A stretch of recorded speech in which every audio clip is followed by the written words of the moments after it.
Hi, I'm Leather Rokk. Welcome to my channel. Today, I want to do an update on the living situation. Not of me and my mom. Everything is fine with us. Things about my friend, the van guy, Felix. Well, there had been. It started to get kind of inconvenient. This whole thing of the doorway being obstructed. And, in a case of emergency where seconds count, you need to be able to get in and out of exits on a timely manner.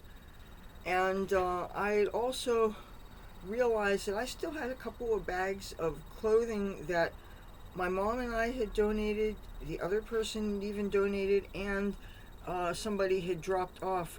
There were like 3 big garbage bags that apparently were put in this giant blue recycling bin that I have in this landing. And first of all, anybody with a lick of sense would know that anytime you had a container that had recycling in it, that's not the sort of thing that you put clothes in, because you might have germs from meat from years ago or something, and that's not the sort of thing that you put anything that you want to keep clean in. Just my opinion. I suggested we take these things and we donate them to a place where you can donate used clothes and stuff. And I did that.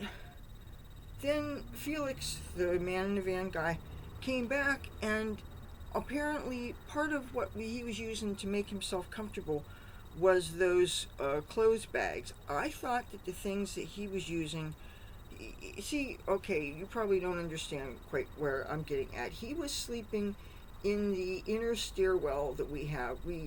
It's a stairwell that only me and my family would have reason to use. It doesn't connect to any of the other apartments, so it is a place. It's an area that you can use just as a part of your own home. So you can use it for storage, or you can use it to let people sleep, or whatever. But in order for people to sleep there, because it's a stair that goes up like this and then goes like this, you have to make, I guess, mostly comfortable on the part where one stairwell stops and another one starts. There's a landing there, and that's how my friend was getting comfortable. He was apparently using other bags full of clothes, and maybe he was putting it at his feet so that he couldn't roll down and fall, or I don't know, but anyway, he used those extra bags to make him comfortable. And when the bags of the clothes that were not mine or belonging to anybody was finally gotten out of there, all of a sudden it was not nearly as comfortable for him. So he ended up making the decision to go and find other places of shelter, one being the Atlantic City Rescue Mission, even though they have a strict limit on apparently on how long you can be there unless you're getting case management or something. And I don't know what the deal is, but anyway, he sometimes does stay there. And there are other places that he sometimes stays. But he still comes by. I still see him most days of the week because we know a lot of the same people and we go to some of the same places. But he knows that my priority is taking care of my mom, and he knows I'm pretty much waiting on her hand and foot. It's like she wants a fresh bottle of water, and by fresh I don't mean a brand new bottle of water. We refill our water bottles with tap water and put them in the refrigerator, and every time somebody's thirsty, you just grab water that way. It seems to improve the taste of the water, actually. But I'm giving my mom a lot of attention. And the only time that I'm not is when I'm sleeping or when I'm filming, or if I'm not here and I don't have a lot of reason to go out. Anyway, while he and I were at some food place, we saw a mutual friend of ours who is a homeless guy whose girlfriend just broke up with him. And I right now, all that my energy really needs to be focused on is my mom and my YouTube channel. I really don't have time for the drama of other people and their relationship stuff. I mean, it's like, if I wanted to see that kind of stuff, I'd still be watching soap operas, It just reminds me why relationships seem to be such a pain in the ass, because you're always being forced that you have to compromise for somebody else, or you're dealing with their stuff as well as your own, and sometimes you have to worry about substance abuse issues, and sometimes you have to worry about if a person is actually it just, I don't know, the expectations that you have versus the reality. And uh, say it's they say it's an open relationship, but all of a sudden some monogamy is expected after a while, or maybe I don't know, but all I know is that these relationships seem to be really, really confusing, and they seem to really stress out my friends who are involved in them. And this one person in particular, he and his girlfriend were both homeless, but they both came out here. They don't know the area. They don't know the resources. They don't. They know better than to just take their chances sleeping out in public, because of the way the cops are giving these $150 sleeping tickets to a lot of my friends. And matter of fact, they got a couple of tickets. Um, and anyway, long story short, the guy told me that his girlfriend left him for somebody else, but she said he could have all their clothes. They have two really big suitcases on wheels, the kind that I wish I had actually, because it like reaches about to here and goes down on the ground, and they got the wheels, and they got the long metal pole that it's collapsible, that I guess you could use to take with you on airplanes and stuff. Even though I have a feeling this would have to be checked and not overhead. Not that I would fly, so I don't know. I can tell you all about Greyhound though. Anyway, he asked me if I had any room to store his luggage, and normally you would think that's the last thing I would have is that kind of room. But since my mom and I have use of this other storage room now, one of those things easily fit in one of the tiny little closets there. Another one fits totally under this big wooden table there. And that's the room that, by the way, a physical therapist is going to use for my mom for certain exercises. So we have the space for that. And I'm really looking forward to when the appointment's made, so my mom will be able to do certain exercises. I guess something similar to walking up and down stairs, and some agility exercises and some strength training things. Because remember, in case you're new to our channel, this is a 2-story walk up. My mom needs to relearn how to do certain things with more or less comfort. She lost a lot of muscle mass and got much weaker during the time that she was in the hospital. And the reason why she was in a nursing home was so that she could relearn to do basic things, such as walk down the hall to the toilet, use the bathroom by yourself. You know, the things we all take for granted. And keeping in mind my mom has severe pain issues. She has arthritis. They finally diagnosed her with polyseptic arthritis. This was after she went into the hospital for a routine stress test for her heart. And she doesn't use the kind where you walk on a treadmill. She used the kind where you get injected with a bunch of drugs, and she had a reaction to them. And that's what started her on downhill this most recent time when she was in the hospital. All right. Now they're calling it rheumatoid arthritis. It's like the pain where one of the places where she has really, really bad pain is in the knuckles of both her hands. And her hands have changed the shape. Her knuckles look like she'd been in a whole bunch of fist fights, but it's just the fluid. I guess the knuckles are swollen, and she looks like she's in pain, and she is. At one point, they actually had her on a morphine drip when she started at Atlanticare, and then they switched her to the Camden. It's called Cooper University Hospital, and she was there, and then. I guess it was close to 3 months she was in the hospitals, and then they transferred her to a nursing home so that she could get her strength back. And that was the point. She could still get certain limited medical care there.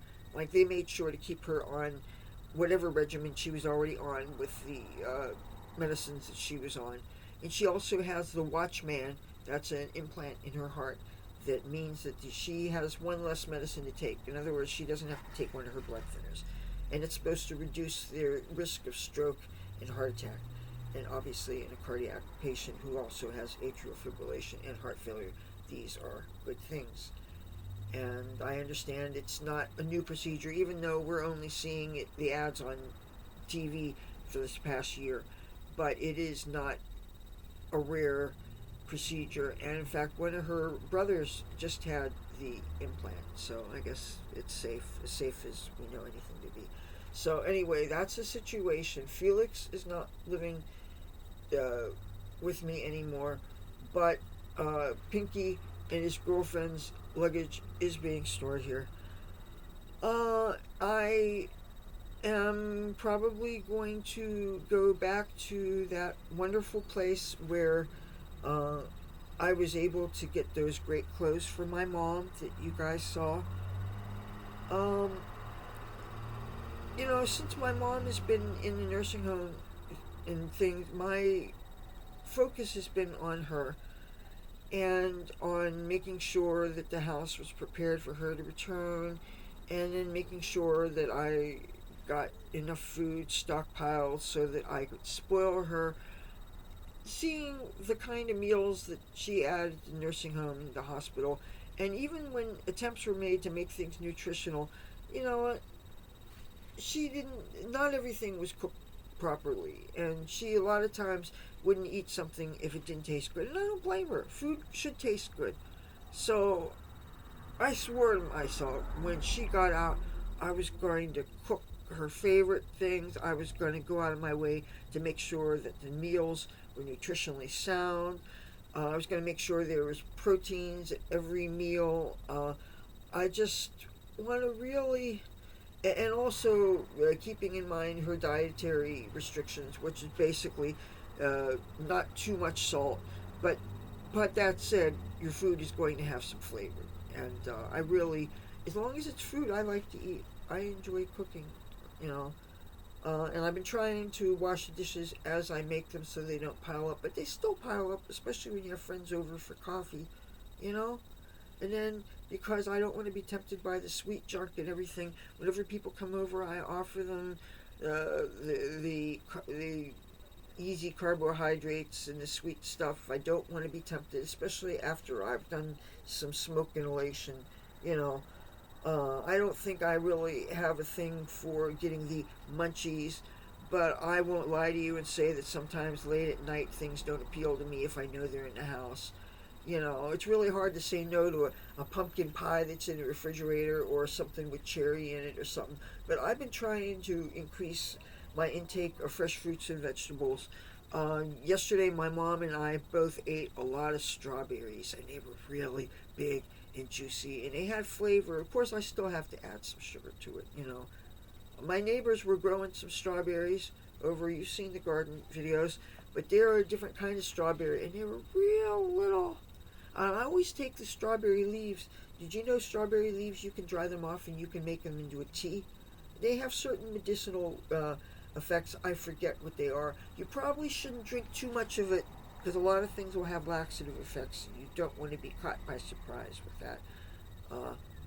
I learned that you don't eat 12 or 13 prunes before going out on a date. Not a good idea. I may do a story time about that, or I might not. I don't know. But just be careful. If you want to know a fruit that you can eat and you don't have to worry about overdosing on, dried cherries. You can, if you can afford them, you can eat them like the people that are watching TV and they're eating popcorn or eating chocolates mindlessly. You know, you can eat cherries, and I recommend you eating cherries of any kind before going to bed because they're supposed to help you to sleep. At least that's what Dr. Oz says. I don't know. I can't go to sleep right away. When I'm ready to go to sleep and I lay my head down, it can take me 3 hours. It's really kind of annoying. But there's times, especially when I know that I have to get up in the morning and I have to get things done. You know, sometimes I end up pulling all-nighters because I know I have to get up in the morning to get my spot, to get, for certain days where you can get groceries and stuff to really get good things. I'm going to be making some good soups. I've got ham hocks, pig's feet, which ham hocks are just, they're also, they're smoked. And, you boil them and then soak dry beans and cook a soup that takes hours, But you want to spend some time boiling the meat, the flavor off the meat first. And another great thing is you get collagen, which is so good for us. I know some people that they make their bone broth, they don't add onions or garlic to it. They don't do anything with it yet. They just boil the straight bone in the water, and they do this for hours and hours and hours and hours. And then the first thing they do is they save some of this bone broth for their cats and dogs. But you know, animals, if you're cooking for animals, you can't give the seasonings that we cooked our seasoning, not even the turmeric. You don't want to add too much salt. Avoid onions and garlic. They're poisonous to cats and dogs. Just be real careful. You know, so many of the aromatic spices that we cook with can be even deadly to cats. So don't use things. At least I can't think of anything now. Basil is one exception, but that's not the sort of thing you're going to add to water and boil it and boil it and boil it, boil it, boil it. Basil is more one of the things that you add more toward the end. Anyway, certain kind of mints are okay for cats, but I don't know that you would want to add mint to a stock of vegetables or meat or whatever. But I love to make homemade soups, and you know, you make these broths, and you can, if you have a freezer, one of the best things that my family has, aside from each other, is we own a stand-up freezer. In addition to the refrigerator that's always in apartments when you rent them, we have a freezer. It's like about this big, and down on the ground, and you can just fill it up with things. And if there's ever a power failure, just keep the thing closed, and that stuff will be safe for 5, 6, 7 days, really, honestly. Because if you keep the things closed, the frozen things keep everything cold, and that's true for refrigerators too. If you ever have power outages, if you have any storms, assuming the power outage isn't for long, just leave things shut. I don't think we ever had anything go bad. Even though it would probably be better to, if you're going to lose things, lose only a little bit, not lose a lot of stuff. But it's a good thing that the frozen foods do have impact on each other and helps to keep things frozen. So I'm trying to think of what else do I want to mention in this update. Oh yeah, this morning was one of those mornings where I got up early to get my spot, to get a number so that I could get groceries right. And one thing I noticed this month, actually, I don't mean just this beginning, this is just the beginning of the month. Today I'm filming, this is Thursday, the 7th of August, 2025. Okay, so I'm thinking, when I think of this past month, I'm honestly thinking in a approximately 30-day period of time. One of the things I've noticed was an energy shift, that where there was a lot of stress and fighting amongst a few people, it seems like things are blown over and people are chilled out. There have been other events where people who were supposedly enemies are forced to band together because there are bigger threats that are harming us all. Like, for instance, a couple weeks ago, there was some guy that went on a rampage, slashing tires up and down the street in a couple of streets around here. Supposedly, in one night alone, over 20-something people called 911 or the non-emergency number in Atlantic City about mischief. Somebody has been slashing sometimes all 4 tires of people's cars, and this happened up and down this street, in the street diagonal, and I think the other street up the road. And when you think of how expensive tires are, even if you got them secondhand, I mean, what a hell of a thing to do to people. In this economy, while even though some people are doing better, it takes a while for people to catch up, and for the people that are living paycheck to paycheck, I've had a car before. I know what it's like to go through the maintenance of the car. It's not just filling it up with gas and making sure that your registration's current, and any things in particular states have different rules. Like in California, you have to have your car smogged. In every state, if you're traveling, you have to learn about what it is in all these different states and where you're registered. And don't let your registration lapse. Because like what happened to my poor friend Felix, the van that he was living in, how we met. The cops ended up towing away his van, and turned out it wasn't registered to him. It was registered to somebody who left the country, and it was registered in the state of Illinois, I believe. And the thing is, the cops would not even let Felix go into that van and get his own property. He had electronics there. He had medicines there. Things with his name on it. I see no reason why he can't have Why the state would be taking things that are his. There's so many things that are not fair that are going on. But anyway, a lot of people that were not getting along are getting along now. There's been a lot of weed being shared. A lot of people saying, somebody asked me if I smoked, and I usually say no because I think that people are asking me if I smoke tobacco. And no, I don't smoke tobacco. And I was wearing my Fire High pot life stockings when she asked me. And then she pointed to my stockings and said, "Oh, yeah, I smoke weed." She says, "Hold out your hand." I held up my hand. She gave me a bud this big. And so there's been a lot of people. A lot of people have weed. A lot of people come over with weed. Now that I'm feeling much better, don't get pneumonia. Let me tell you, it kicks your ass. I usually get bronchitis real bad and stuff, and I have a history of bad sinus problems. But that pneumonia really knocked me for something. I'm telling you, I'm still coughing some, by the way.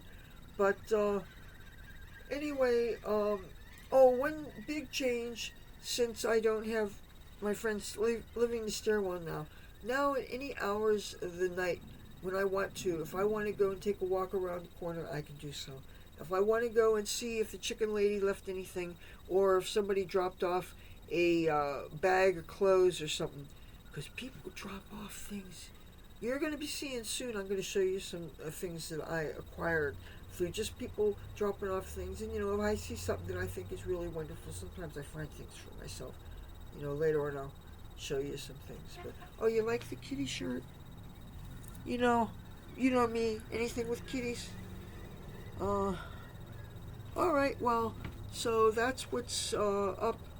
You should see what the steps look like now. It is swept down. You don't have anything obstructing.